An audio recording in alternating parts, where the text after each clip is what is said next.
안녕하십니까. 에릭슨의 정신사회적 발달 이론의 발표를 맡은 최다정입니다. 저희 조의 발표 순서는 에릭슨의 이론의 특성, 두 번째로 정신사회적 발달 단계, 세 번째 출처 순으로 하도록 하겠습니다. 에릭슨 이론의 특성을 보시면 생애 전반에 걸쳐 이루어지는 과정을 발달이라고 하였습니다. 인간이 타인과 사회적 관계를 맺어가는 데 초점을 두고 발달 단계를 제시하였습니다. 발달 과업이란 발달은 잘하는 것이고 과업은 해야 할 일을 말합니다. 인간은 각 연령별로 해야 할 일이 있고 각 단계를 잘 해결하면 다음 단계도 잘 한다는 에너지가 생기는 것입니다. 에릭슨은 프로이드의 이론을 바탕으로 만들어졌는데요. 프로이드와 달리하는 측면을 비교해 보겠습니다. 프로이드는 원욕을 강조하였고 에릭슨은 자아를 강조하였습니다. 프로이드는 성적으로 발달 단계를 제한하였으며 에릭슨은 사회, 상호작용을 중요시하였습니다. 프로이드는 청소년기 이전에 발달이 다 이루어진다 했지만 에릭슨은 청소년기 이전이 아니라 그 이후에 계속 죽을 때까지 성장이 계속된다고 하였습니다. 프로이드는 무의식을 가지고 존재를 해명했는데요. 유아기의 어떠한 일들이 성인의 어떻게 정신적 병리를 일으키느냐를 설명하려 하였습니다. 그의 에릭슨은 실생활에서 직접 직면하게 되는 심리사회적 위협을 잘 극복할 수 있는 인간의 능력에 주목하였습니다. 두 번째로 발달 단계를 설명해 드리겠습니다. 첫 번째는 영아기인데요. 아기가 태어나서 갑자기 뱃속에 있다가 변한 환경에 불편함을 느껴서 엉엉 울게 됩니다. 이때 아이가 처음 마주한 사회관계인 주 양육자가 울어 뭐가 불편해 하고 반응을 잘 해주면 신뢰가 생겨 세상이 안전하다 느끼게 됩니다. 반대로 아이가 불편함을 느껴서 엉엉 우는데 관심도 없고 반응도 안 하면 세상에 불신감이 생기겠죠.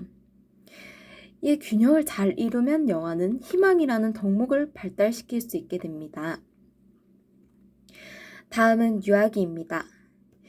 1에서 3세까지 유아기에 경험하는 갈등이 자율성 대 수치심 및 회의감입니다. 이 시기에 유아기는 내꺼, 우리 엄마, 나, 싫어 등 자기 주장을 표현하는 것이 자율성의 예시가 되는데요. 또 혼자서 옷도 갈아입고 배변도 참아보려고 하고 하는 것이 많아집니다.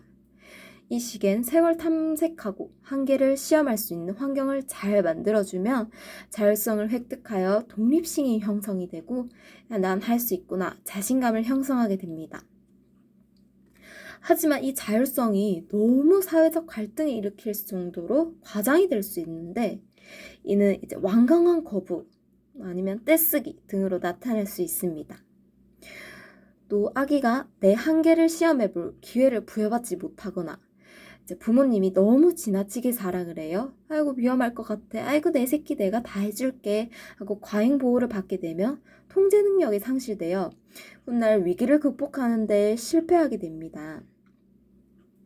이에 대처할 자신의 능력에 회의를 느끼고 또 수치심을 갖게 됩니다. 그런 문제가 도전하는 것에 두려움이 생기게 됩니다. 그래서 너무 지나쳐도 안 되고 통제가 너무 적어서도 안 된다는 겁니다. 이에 균형 있게 발달이 되면 성공적으로 해결하게 되어 의지라는 덕목이 생기게 됩니다. 이때 위기 극복 양상은 일생 동안 지속되는 자기 통제력의 기초가 됩니다. 스스로 결정을 내리고 과제에 전념하며 자제력을 발휘하는 힘이 형성되는 것입니다. 다음은 학령전기입니다. 이때는 주도성과 죄의식이 나타나는데요. 이때 과다한 활동과 호기심의 발달로 세상을 향해서 나아가오는 주도성과 죄의식으로 인해 주저하는 사이에 갈등이 발생하게 됩니다. 아이에게 스스로 어떤 목표나 계획을 세워서 달성할 환경과 기회를 주면 아동은 솔선감이 형성이 되어 목표 지향적이고 경쟁적으로 발달할 것이지만 질책하고 혼내고 하면은 아이가 계획한 희망이 실패하도록 이렇게 되면 아동은 죄책감을 느끼게 됩니다. 하지만 죄책감은 충동이나 현상을 억제하는 데 도움이 되기도 합니다. 죄책감이 가득하면 어려움이 닥칠 때 잘 대처할 수 없기도 합니다. 그래서 절대 하면 안 되는 건 안 돼 하고 웬만하면 스스로 할 수 있게 합니다. 이때 균형 잡힌 발달은 목적이라는 덕목을 발달시킵니다. 즉, 가치 있는 목표를 직시하고 추구하는 용기를 습득하게 됩니다. 다음은 학령기입니다. 학령기는 근면성 대 열등감입니다. 이 시기에는 아이가 역동적이고 활동적이고 근면성의 발달에 결정적인 시기다라고 하였습니다. 근면성은 아동이 속한 사회에서 성공적으로 기능을 하고 경쟁을 하는데 필요한 기술을 습득하는 능력을 의미합니다. 이때 칭찬하고 격려해주고 하면 더 발달하게 되는데, 또 반면에 친구나 다른 형제나 계속 주위와 비교를 하며 열등감이 생기게 됩니다. 그럼 나는 내가 속한 곳에 난 너무 무능력한 사람이고 할 수 있는 게 없다 하게 되는 열등감이 생깁니다. 이 사이의 균형은 어떤 일이든 자신이 해낼 수 있다고 보는 능력인 덕목을 발달시키게 됩니다. 다음은 청소년기입니다. 이때는 정체성 대 정체성 혼돈이 되는 시기입니다. 이 시기에는 급격하게 신체 변화도 일어나고 성적으로 성숙이 되고 또 학교 문제, 진학 문제, 전공 문제, 남녀 간의 교제나 이성 문제 등 수많은 선택도 하고 결정도 하며 자아 정체성이 확립되는 시기입니다. 근데 이 자아 정체성이 사회가 저절로 주는 것도 아니고 시간이 지나서 때가 되면 이루어지는 것도 아니고 자신이 노력을 통해서 획득하는 것입니다. 정체성이 부족한 청소년들은 생활에 목적이 없고 의미 없는 일상을 보내고 혼란이 되면서 의기소침해지고 내가 할 수 있을까 확신이 부족하고 더 나아가 미래의 불안감과 절망감도 느끼게 되기.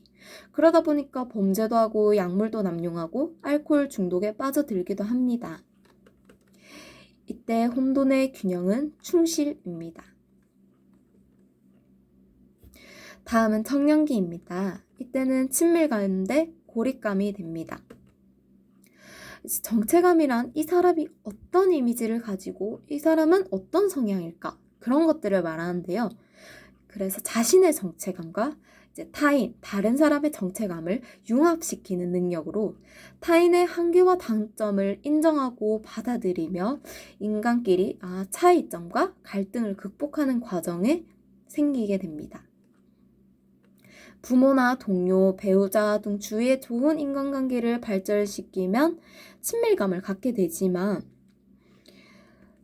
또 그렇지 못하면 두려움이 생기게 되죠.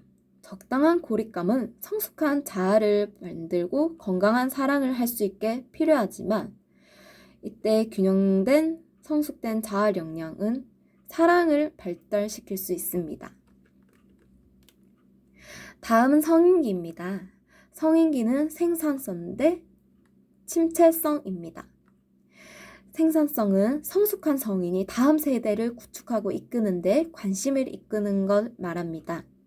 자녀를 낳고 양육을 하고 다음 세대의 기술을 전수하고 지역사회에 도움되도록 일을 하는 것을 말합니다. 수행하는 것과 획득되는 것이 아니라 그 과정에서 내 열정과 희생의 결실을 맺는 것을 보는 기쁨이 수반이 됩니다. 이것이 원만하지 못하면 내 욕구에 더 치중하고 타인에게 관대하지 못하고 다음 세대를 위해 내가 할 수 있는 게 없구나 깨닫게 됩니다. 이를 균형 있게 맞추면 돌봄이라는 덕목을 만들어내게 됩니다. 다음은 노년기입니다. 이때는 자아통합, 통합성 대 절망감을 알게 됩니다. 자녀의 결혼으로 부모 역할에서 벗어나고 직장도 은퇴하고 건강도 나빠지고 죽음 앞에서 지나온 과거를 쭉 돌이켜보며 살아온 삶의 평가를 하게 됩니다. 이 시기는 어떤 일들을 어떻게 수용하느냐에 달려 있습니다. 지나서 생각해보면 내 인생이 무의미하고 아무것도 얻은 것도 없고 가진 것도 없고 그렇게 느끼게 되면 절망에 빠지게 되지만 나름대로 난 잘 살았다. 이 정도면 잘 살았구나.